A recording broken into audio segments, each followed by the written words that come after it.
pada hari ini tanggal 11 Juni 2023, dan selanjutnya pemaparan materi kedua oleh Bapak Kolonel Infanteri Purnawirawan Inengah Dana SAG yang akan dipandu oleh moderator kita yaitu Ibu Ana Agung Oke Puspa. Upacara agama Hindu menurut Sastra Agama Hindu akan disampaikan oleh sesepuh kita, Bapak Nengah, semua atas kehadirannya.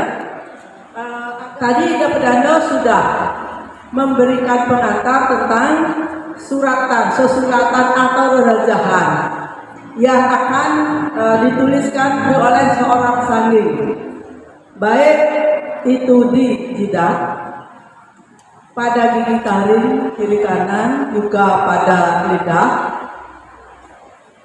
Nanti kita akan diberikan bagaimana contoh-contoh aksara yang disuratkan di sana. Nanti Mbak Nengah akan memandu sampai sastra-sastra yang kita gunakan. Punika Mbak Nengah. Untuk itu waktu akan langsung kami serahkan kepada narasumber. Kami yakin para bapak ibu pinandita lanang istri akan menyimak dengan seksama. Suksema, Pak Nengah kami dulu. Om Swastiastu. Masih semangat? Sige beranda lanang istri sane sampun rumaga suci, sane dahat kusumayang di tiang ring mana. Para pinandita yang kita sucikan bersama, para tokoh umat, panitia yang saya muliakan dan saya banggakan, khusus moderator, terima kasih sudah memberikan waktu kepada saya. Saya punya pengalaman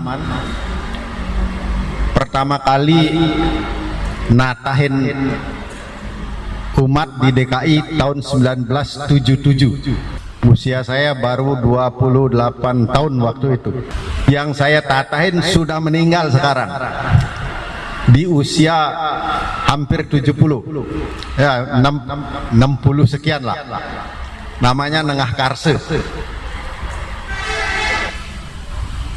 sempat di Bekasi, sempat di Depok. Orang KPSHD dulu. Istrinya juga sebelum jadi istri, saya lupa namanya, Wati ya. Dulu saya natahin. Itu latihannya singkat, dilatih oleh pedanda gede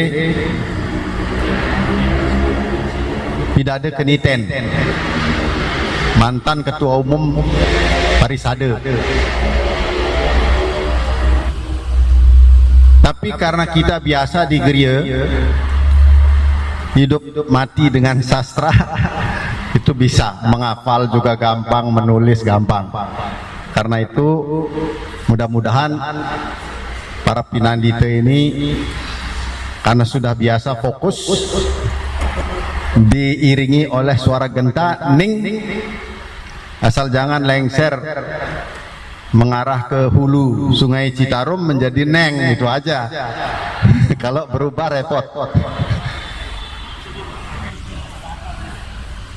Oke, tadi Pedande sudah menyampaikan tentang proses upacara potong gigi, mepandes, mesangeh, mepanggur, metatah, banyak namanya. Nah, yang pertama kita harus sadari bahwa di seluruh Nusantara ini ada tradisi-tradisi potong gigi. Sama juga dengan di India. Khususnya di India Selatan itu potong gigi. Orang-orang Ambon potong gigi, orang Karo potong gigi. Apakah ini karena pengaruh zaman dulu, kerajaan-kerajaan dulu? Tidak usah dibahas di sini, menambah pusing saja. Tadi Benandu sudah menyampaikan kita bicara kerangka agama Hindu itu memang kita akan amalkan. setiap pelaksanaan yadnya harus menerapkan tatwa susila acara. Upacara dan upekara adalah bagian dari acara. Karena di acara itu ada hari baik, ada orang suci, ada sastra suci. Jadi jangan diperdebatkan mulai kapan ini acara, kalau dulu kan upacara. Tri kerangka dasar itu. Ya mungkin yang ngetik keliru bisa saja. Sama dengan Om 3 kali. Begitu selesai tahun 91 Mahasabah, yang ngetik di Parisade itu omnya 1 kali itu tulis. Lalu almarhum Pak Suarjaya waktu itu pembima Sabai. 1 kali omnya sekarang katanya. 1 kali di DKI, saya di Medan tugas waktu itu. Begitu balik ke Jakarta kok omnya sekali. Saya tanya, enggak diketik sekali Pak? Lah saya sekretaris komisi omnya 3 kali. Nah inilah miskomunikasi. Dulu ndak ada WA-WA-an gini. Tahun 91 belum, jadi kurang canggih. Oke. Itu saya lewatkan ya, karena sudah dijelaskan oleh beliau. Sumber yadnya itu ada di Atharva Weda 12.1.1. Ya.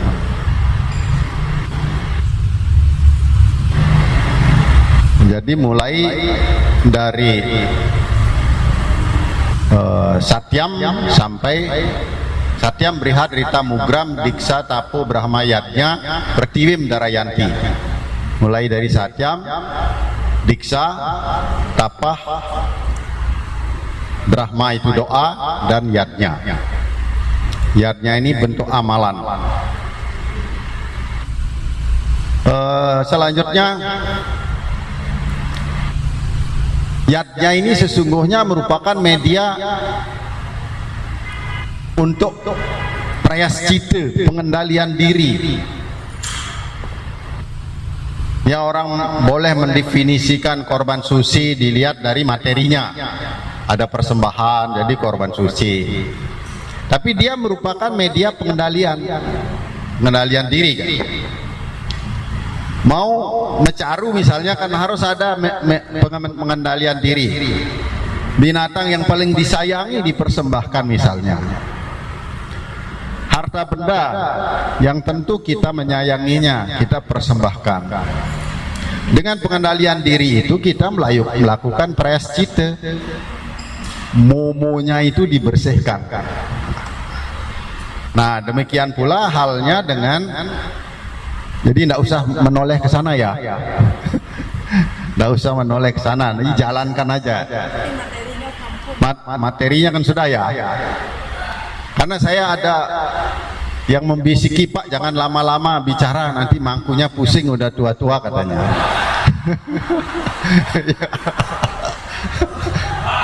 Ya nggak apa-apa, nanti kalau saya merasa muda bisa lama bicara, tapi kalau merasa tua ya sebentar juga. Oke, terkait dengan upacara yadnya ini, yadnya selalu diikuti oleh samskara. Samskara itu upacara. Dia merupakan bagian dari manusia yadnya. Pedandi sudah menyampaikan tadi. Yang sesungguhnya ada catur rasa manu. 14 ritual menurut Menawadharma Sastra. Tapi menurut Caraka Samhita ada 16, termasuk upacara kematian. Mulai dari pertemuan Sukla Suwanita sampai upacara kematian. Ini maaf, ini saya tidak ada tak ada tulisan ini. Tapi dia nyambung masalahnya, nyambung ya. Nanti carilah mulai dari Suwanita sampai ini mangku ini kan biasa itu lepas kepus-puser lepas awan ya. 12 hari nama dia samskara, pemberian nama. Kemudian 42 hari ada 10 bulan, 105 hari dan seterusnya, silakan. Nah, Khusus upacara potong gigi dia mempunyai makna tersendiri. Karena itu sesaji maupun proses upacaranya berbeda.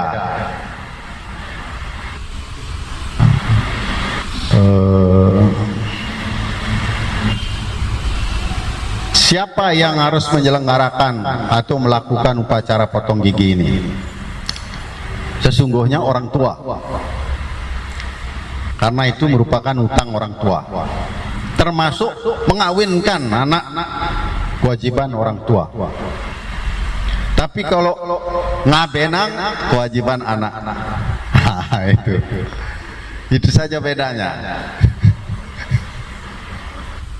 Nah, kalau kita sudah meninggal, anak kita. Kalau nggak punya anak, berarti tidak ada utang. Kalau tidak punya anak tapi menyelenggarakan ritual metatah begini, berarti bonus. Dicatat oleh sang suratme, wah ini nanti lahir dia ke dunia dan kawin lagi, saya kasih anak. Jadi bagi yang tidak punya anak sekarang menyelenggarakan metatah, yang akan datang punya anak-anak. Yakini itu. Retam hukum alam akan berjalan terus.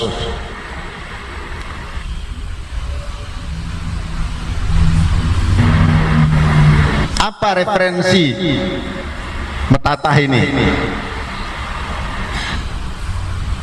Dasarnya lontar-lontar.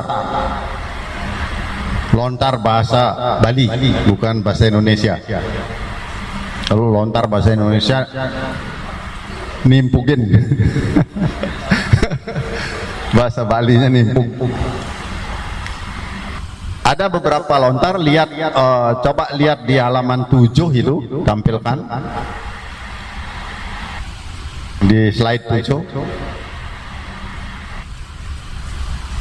Ya, lontar puja kalepati tatu dharma kahuripan eke pertama, lontar puja kalib, lontar jadma prawerti, dan di dalam kitab Mahabharata itu Gatot Kaca Embas.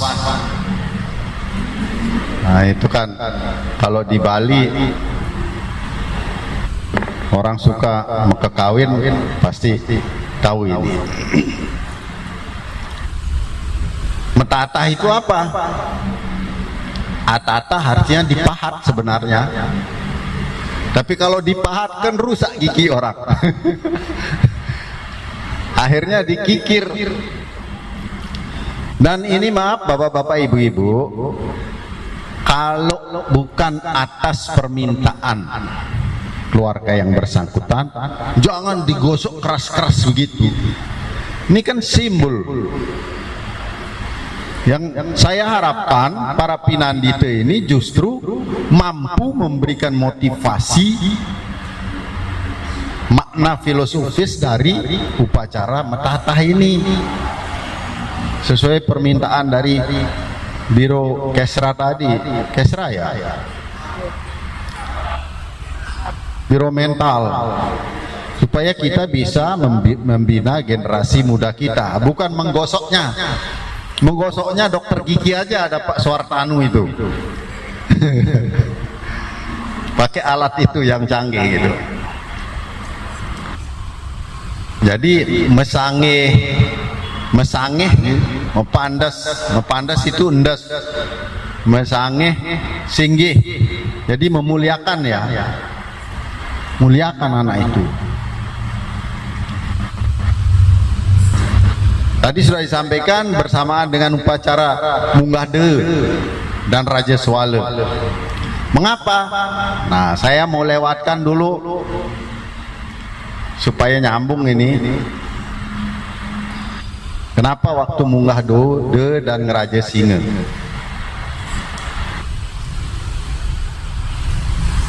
Pertama, saya mengambil cerita dari lontar Semaredahana dulu.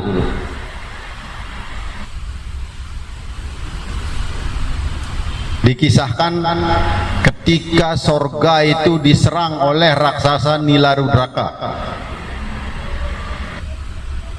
Para dewa khawatir karena tidak sanggup menghadapi kesaktian Nilarudraka. Dan kalau perang pasti kalah. Akhirnya satu-satunya cara para dewa minta bantuan kepada Bhagawan Wrihaspati, Dewarsi.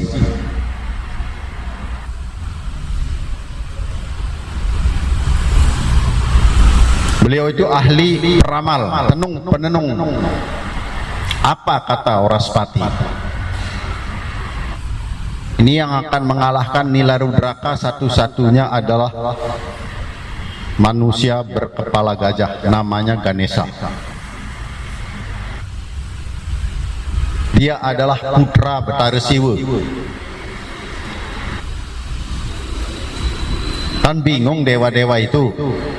Ganesha belum lahir, Siwa nggak punya putra, baru punya putranya yang satu ada siapa namanya? Iya, Kartikeya. Orang Tamil itu biasanya membuatkan arca lalu dipuja, karena orang-orang Satria itu selalu memuja Kartikeya. Maka Dewa Indra ini mengutus Sang Hyang Semararatih untuk membangunkan tapanya Dewa Siwa. Dia belum punya anak, belum punya anak Ganesha. Orang bertapa nunggunya lama, keburu Nilarudraka menyerang Kayangan. Akhirnya Yang Semararatih melepaskan panah asmara ke diri Dewa Siwa. Dewa Siwa terkejut dan terbangun. Otomatis beliau itu marah, lalu mengutuk Semararatih menjadi abu. Kalau sudah Siwa mengutuk, nggak ada yang bisa menghalangi.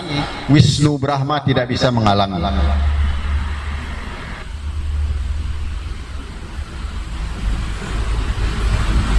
Tapi panah asmaranya sudah masuk ini. Karena Gusti Mudana sudah kadung melihat, bijegek saja.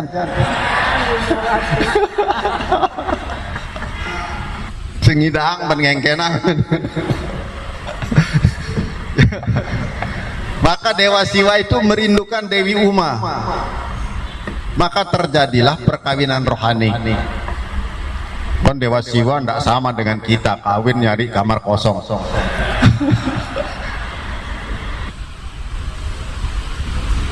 Kawin dan Dewi Uma mengandung putranya.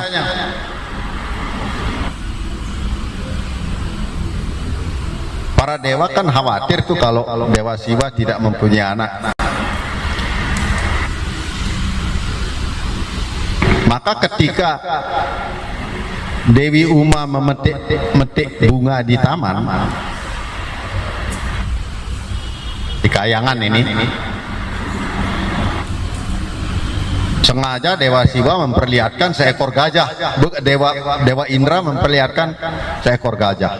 Maka kagetlah Dewi Uma.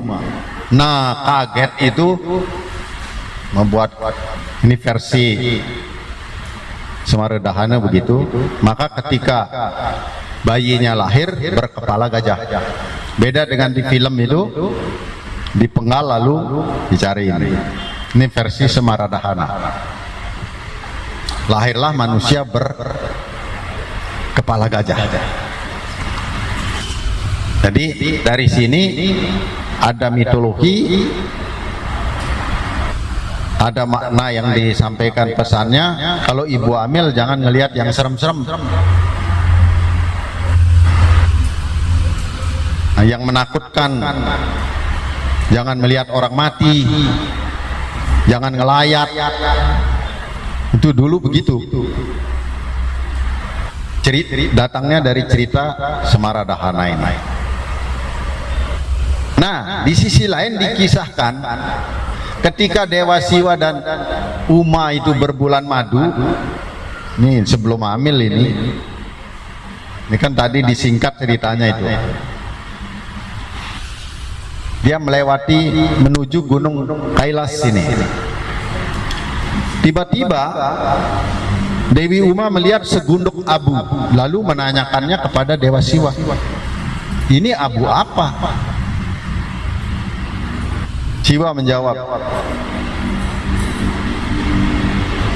ini abunya Semar Ratih. Mengapa menjadi abu? Ya, saya kutuk karena dia telah lancang mengganggu saya sedang bertapa.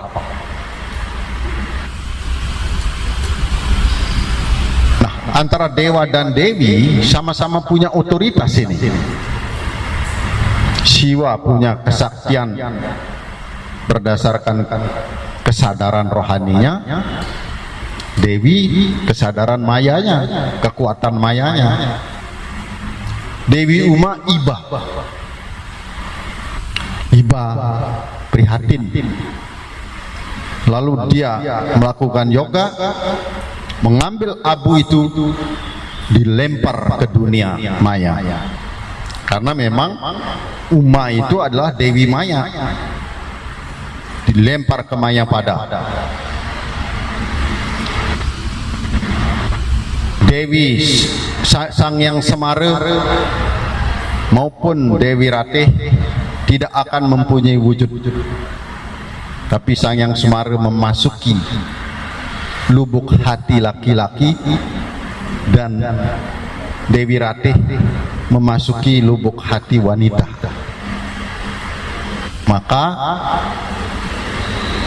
kita selalu tergoda kalau sudah melihat lawan jenis, ya, tergoda. Tapi kalau sudah lingsir-lingsir begini, singidaang ben pandangan hidup,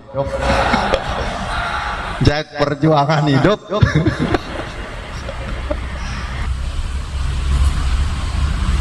Jadi selalu ada tarik-menarik dengan lawan jenis.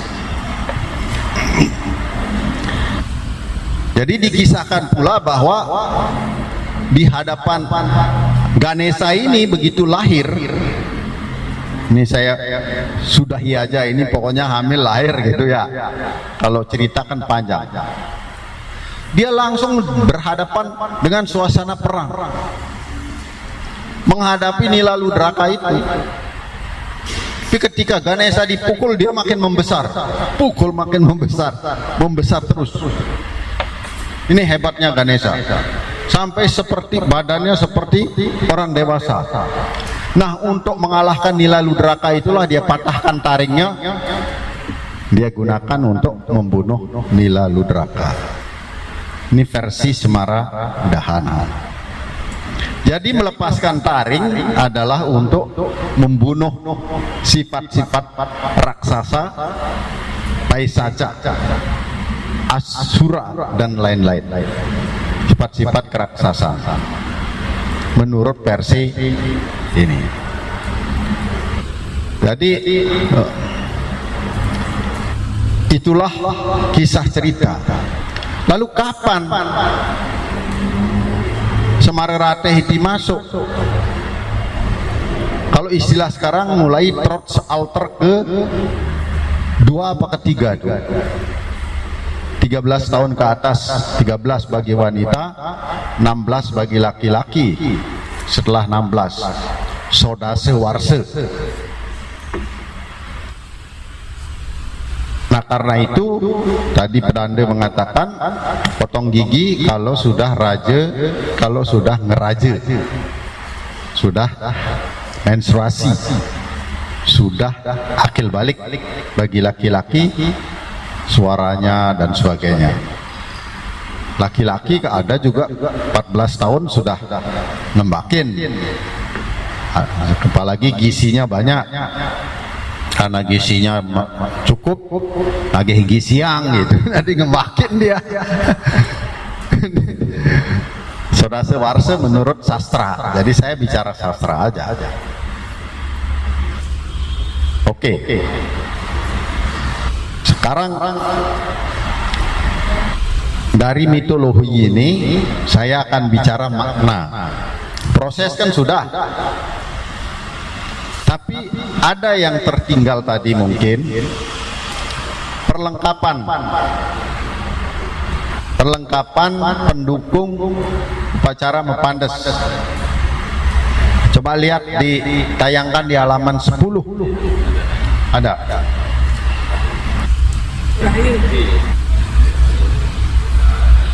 Ya, di sini bukan itu. Nah. Halaman 10. Tolong ya, halaman 10. Jadi sebuah bangunan, kalau di Bali ini ya biasa balai daje, balai gede, apalah. Kita bikin balai sendiri di sini. Karena kalau bikin balai daje, balai gede, tidak ada uang untuk membeli tanah, beli lahan. Sekarang pulang kampung aja ke Bali aja nggak bisa pulang kampung halaman. Sudah pulang kampung, halamannya udah habis. Apalagi di Jakarta ya. Yang kedua, Bali Gading. Ya nanti saya ada YouTube-nya kalau Bali Gading. Sudah lihat di YouTube, zaman sekarang gampang ini, alat instruksinya sudah ada di Google. Kelengkapan Bantennya ada pras, ajuman, daksine, tipat, kelanan. Ya, kalau lebih besar suci. Kalau sederhana ya enggak usah pakai suci.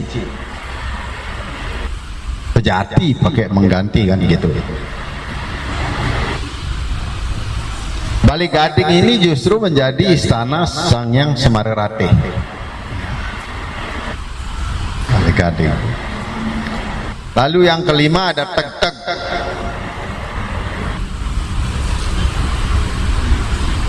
Pada Dewa Kama ya. Wididari yang menyertai Dewa Kama, Dewa Asmara, dan juga menyertai Dewi Rati. Tadi Dande sudah menyampaikan ada Singgang, Pedangal. Jadi 3 potong cabang dadap, kayu sakti, tebu, 1 sampai 1,5 cm. Kalau mulutnya lebar 1,5 cm. Kalau yang tidak lebar 1 cm kan gitu. Tapi ibu-ibu biasa mulutnya tidak lebar, 1 cm aja cukup. Walaupun tidak lebar, suaranya yang bisa lebar. Ya, karena lebih nyaring. Kelungahnya Gading di Kasturi. Pak Mangku pasti udah hafal ini semua. Ya, kemudian di Raja atau dilukisi Ardenareswari Semarerate. Ini tempat ludah, tempat buang singgang gigi. Pak Mangku ini menyaksikan kan sering, dengan prakteknya aja belum. Nah ini. Setiap kosok mau buang itu masuk sini.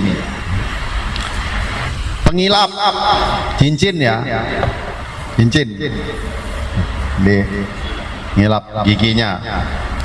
Pengurip-urip pakai kunir, empunya kunir ya. Kenapa? Karena habis digosok itu harus ada antibiotik. Kalau dibiarkan nanti bakteri masuk.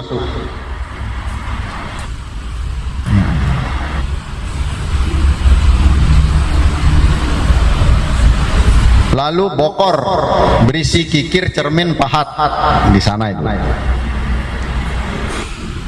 Tapi jarang kita mempraktekkan cermin. Karena ini sekarang anak-anak gadis itu sudah biasa bercermin. HP-nya bisa dipakai cermin kan.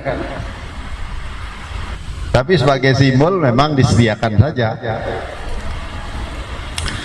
Tempat sirih Ya kita siapkan aja lekesan, karena itu digigit antibiotik juga itu. Ya, lekesan. Kain rurup. Jadi waktu akan mempandas itu dirurupin, seakan-akan dia setengah mati ini. Gitu. Bukan mati tapi setengah mati. Banten tertingkap. Itu kurang T itu, Dek, ditambahin aja ya. Banten tertingkap. Selesai mentata, itu nginjak Banten tertingkap ini. Tapi ada yang saya perlu sampaikan, itu dijelaskan dalam proses tadi. Sebelum mentata, diketisin dulu tirte. Di makalah saya tidak ada, karena itu diproses tempatnya. Tirte mesange. Ada juga tradisi lain, ngebakti dia dulu, acap ke leluhur, lalu ketisin, itu bisa. Tidak juga tidak apa-apa, karena nanti dia membakti juga. Habis membakti, keman juga. Ya itu. Mengenai Banten ini sesaji, sesuaikan aja, sesuai dengan Desa Kalepatre ya. Jadi yang penting ada kebiakalan, prascite, penglukatan dan tataban. Itu inti. Kalau yang besar seperti di Bali, di YouTube kita lihat, Pulau Gembal, Bangkit, itu aturan ke Betaregana kan harus Pulau Gembal itu. Padahal tanya Betaregana nggak pernah minta. Wong saya makannya rumput kok. Gajah kan makannya rumput. Kasih Pulau Gembal. Ya. Oke, saya akan lanjutkan makna upacara. Sekilas tadi sudah disampaikan. Ini terkait dengan yadnya, pengorbanan yang tulus. Ini juga menggunakan ritual sebagai bentuk pengorbanan tulus. Kemudian apa tujuan dari mempandas ini sesungguhnya? Bisa ditayangkan slide 9.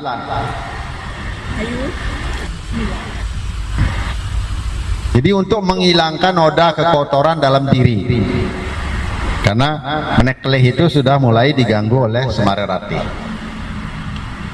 maka muncul satribu, kame, lobe, krode, moho, made, matsarya. Kemudian menumbuhkan kesadaran diri,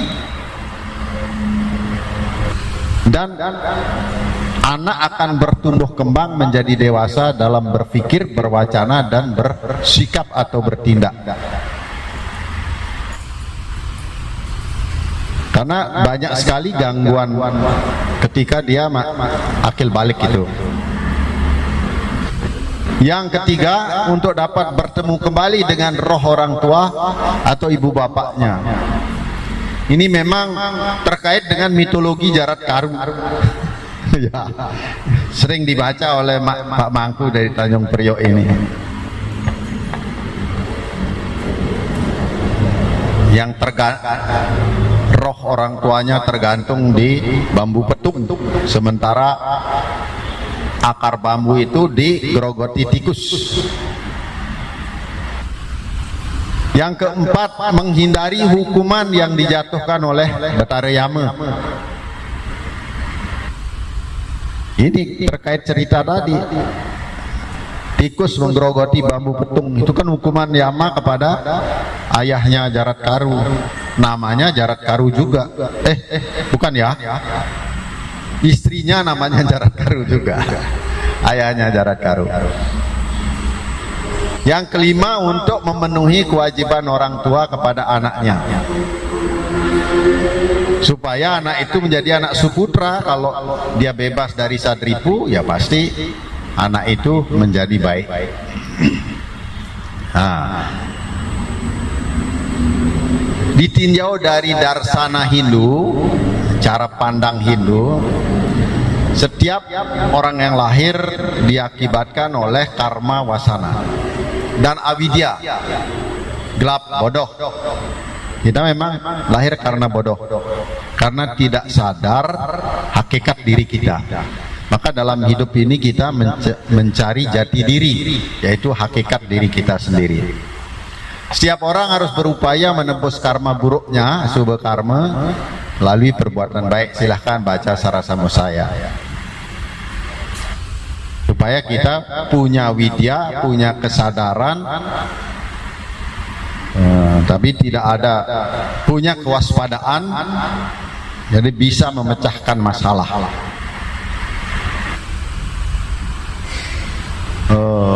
Itu bentuk penebusan karma ya. Nah, dalam hidup ini ada dua jalan, bisa jalan jnana, bisa jalan karma. Kalau potong gigi ini kan jalan karma. Tapi jalan karma kalau tidak didukung oleh jnana, nah itu gelap.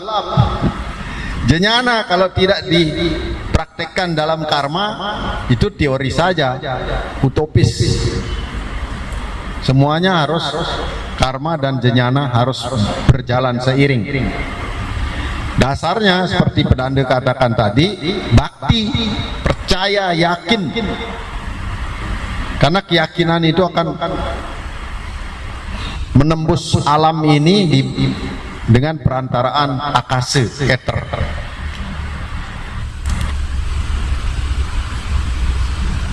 Ini ada semua di Bhagavad Gita. Saya kira saya tidak usah jelaskan, karena ini semua sekarang sudah Bhagavad Gita itu menjadi bagian dari bacaan kita. Sarasamudaya juga demikian. Setelah itu meningkatlah ke Upanishad. Kalau manusia mengerti boleh, tapi harus mampu sudah memilah mana yang bisa kita lakukan, mana yang sudah out of date. Ya, karena di sana kan zaman dulu itu kehidupan semesta, ilmu politiknya ada, ilmu pemerintahannya ada, manajerialnya juga ada. Nah, kita sesungguhnya menjalankan karma yoga karena lahir oleh karma wasana.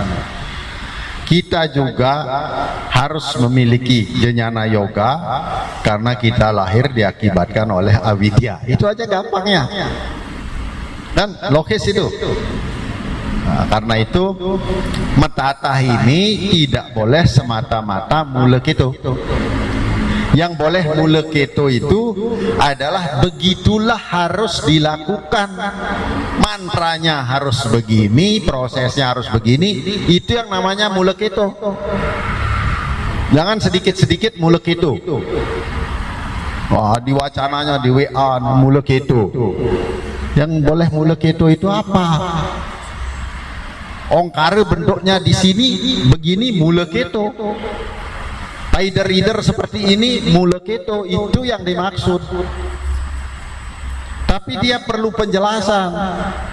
Ongkara Bali seperti ini muleketo, tetapi dijelaskan yang O itu angka 3 menggambarkan material maya, Arda Chandra, bindu, nada. Itu yoga. Arda Chandra ini sampai begitu melakukan dharana, dia di Arda Chandra.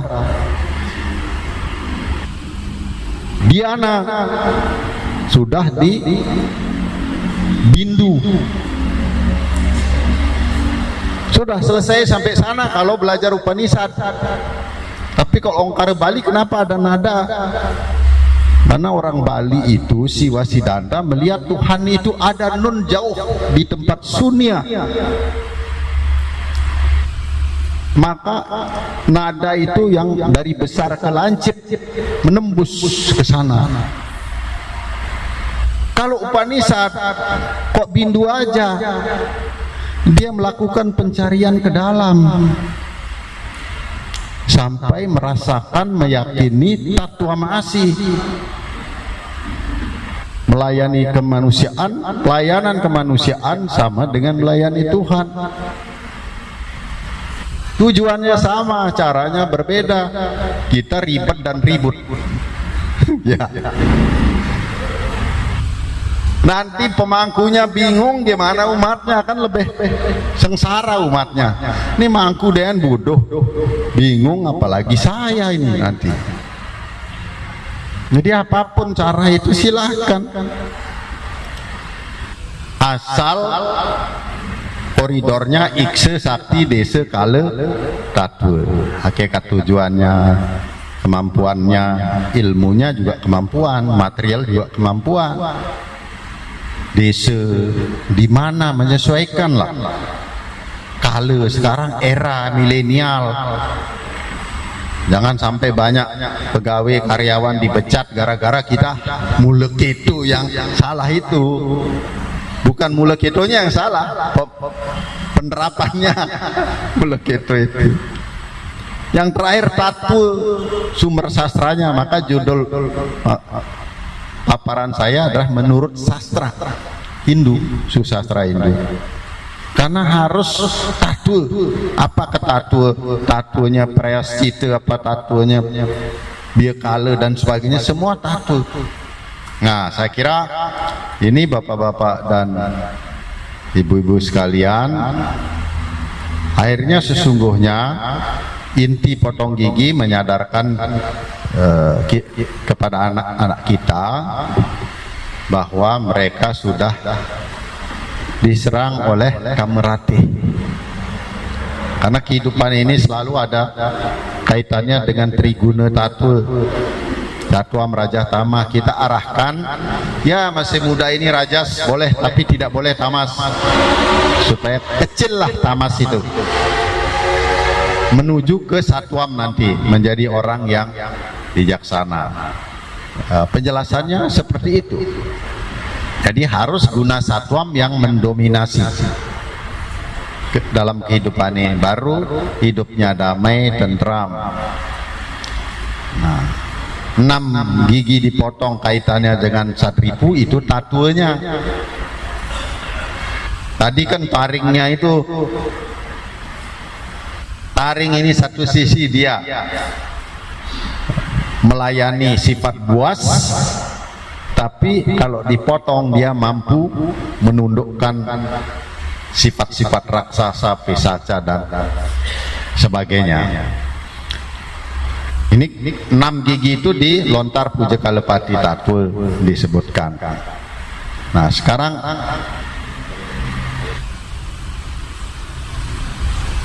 Cadripu itu sendiri,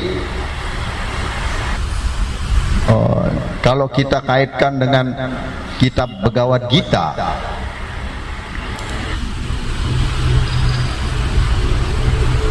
ketika Sodasawarsa atau munggah kelih, dia mulai berpikir asmara, berpikir duniawi. Tanda ada anak-anak mau menderita, anak-anak bisa menerima di rumah gubuk, kecuali memang keadaannya begitu, dia merasa sengsara ya. Dia punya angan-angan macam-macam. Tapi dunia ini sudah punya hukum bahwa kalau dia terus halu begitu, dia akan menderita. Maka di Bhagavad Gita Sloka 2, sengaja saya pakai referensi Bhagavad Gita. Kalau saya memunculkan Rigveda dan sebagainya nanti pusing kita, nanti belajar sendiri aja ya. Bapak-bapak ibu-ibu kan sudah mendalami itu juga sebagian. Bhagavad Gita Adhyaya 2 62 sampai 63 saya tampilkan. Dia yaitu wisayan pumsah sangas tesu pajayate sanggat samjayate kamah kama krudo abijayate krodat bawati samoha samohat semerti wibrama semerti beransat budinaso budinasat pranasyati. Artinya seorang yang selalu memikirkan objek indera maka mereka akan terikat padanya. Dari sana akan lahir keinginan, dari berbagai keinginan ini akan timbul amarah. Kalau keinginan tidak terpenuhi, pasti kita gusar dan marah. Dan Weda mengatakan,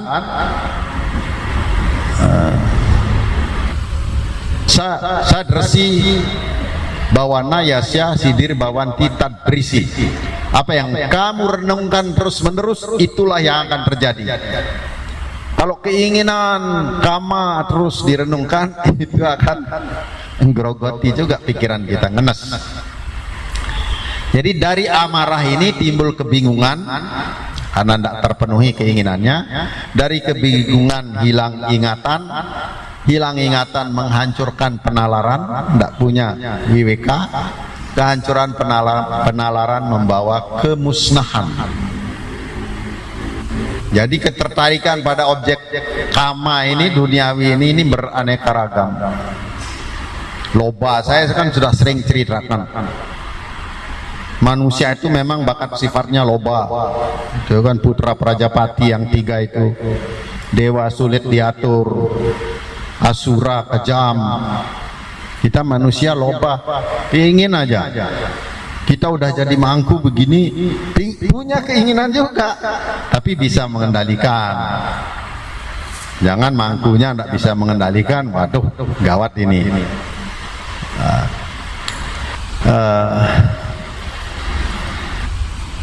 Jadi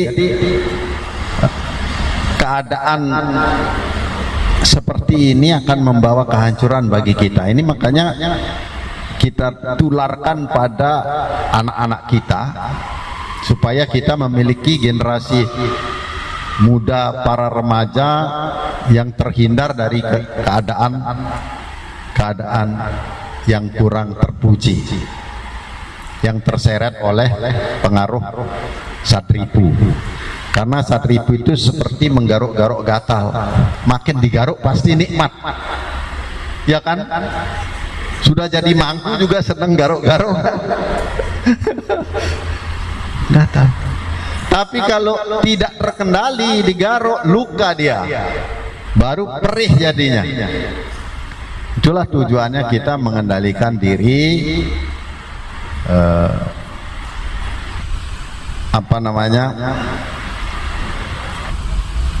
supaya kita bisa menjadi orang yang sadar.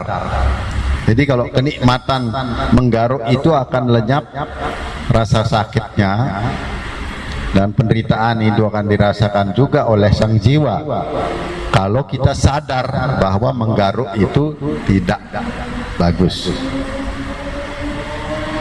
Jadi latihlah anak-anak muda kita untuk meningkatkan kewaspadaannya supaya dia memperoleh gambaran pencerahan, istilah umumnya pelita yang terang, dan dia juga menjadi pelita di tengah masyarakat nantinya, menjadi anak yang suputra. Nah, dengan demikian upacara Mepandas ini penting sekali bagi media untuk melaksanakan prayaschita penyucian diri secara ritual maupun spiritual.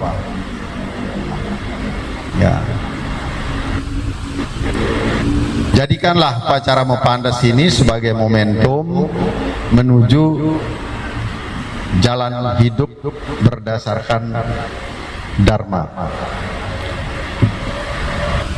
Semoga kita menjadi damai dan sejahtera, dan anak kita bisa mengikuti petunjuk Bhagavad Gita. Di sana ada di halaman berapa itu, 26 ya. Raga dwesa wiyuktaistu wisayan indriyais caran.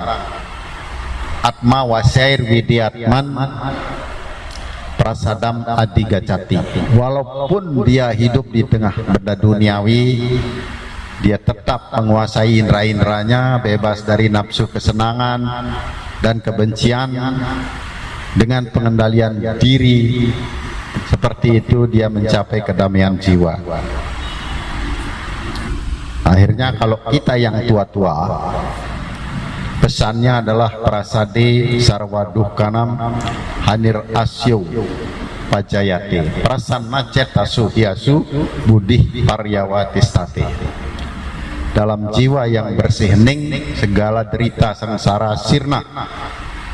Dalam jiwa yang bersih itu pikiran bijaksana akan meneguhkan, menjadikan jiwa kita seimbang.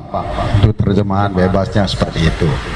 Sebagai catatan, ibu hamil tidak boleh ditatar. Harusnya Raja Singa, Raja Swala, tapi sekarang kan banyak yang lewat. Sudah kawin baru mentata ibu hamil tidak boleh, karena bayinya itu tidak tahu dewa siapa di sana. Kemudian yang kedua, layon, orang sudah mati kalau belum ditatah tidak usah. Itu dalam lontar tutur sastra proktah disebutkan ngeludin wangke ngaran tan wenang natahin wang mati. Ngeludin wangke ngaran sama dengan menyiksa orang sudah menjadi bangkai. Jangan karena perasaan, wih ini harus ditatahin karena belum, padahal dia tidak punya orang tua lagi, sudah meninggal kan. Tapi kalau dia masih anak-anak meninggal, ya juga tidak boleh, karena sudah meninggal. Itu manusianya, jangan diupacarai. Itu orang mati kan fitriyatnya, jangan diupacari manusianya. Kasus di Beleleng di utara, Beleleng Barat, itu pernah orang mau ngaben, ngalih bahas pipis meluasang. Tuan bahas pipis, oh dia belum moton metelu bulan, harus itu. Umat ini bersikukuh matur ke pedandanya nggak berdaya, tapi masyarakatnya bingung. Kami diundang ke sana, kumpulin pinandite. Ya kita jelaskan nih, manusianya itu jangan dicampur adukkan. Ayo ngadep ke pedanda. Yo pedandanya memang tidak berkenan, tapi karena didesak, inilah pedanda kehendak masyarakat, masalahnya di sana. Udah dikontrak oleh masyarakat. Kalau pedanda tidak dikontrak masyarakat, aman, sing dadi bapak ini. Nah, selesai kan? Nah, saya kira itu inilah yang kita harapkan para pinandite nanti memberi batasan-batasan, tentu matur ke sulingge mana yang boleh, mana tidak, mana yang patut, mana yang tidak patut. Mudah-mudahan anak-anak kita, walaupun ada yang tidak anak-anak, setelah mentatah dia memiliki kesadaran secara spiritual begitu, terlepas dari satripu. Karena hidup ini sesungguhnya bertapa untuk membebaskan diri. Maka pesan dari susastra kita, tapas caiwa astam karma ca antar mahati arnawe. Disiplin dalam pengendalian diri adalah juru selamat dalam mengarungi samudera kehidupan. Mari kita arungi samudera kehidupan ini, pesankan kepada anak-anak kita supaya dia terbebas dari penderitaan. Syukur terbebas dari punarbawa, mencapai pembebasan. Matur suksema. Om Shanti Shanti Shanti.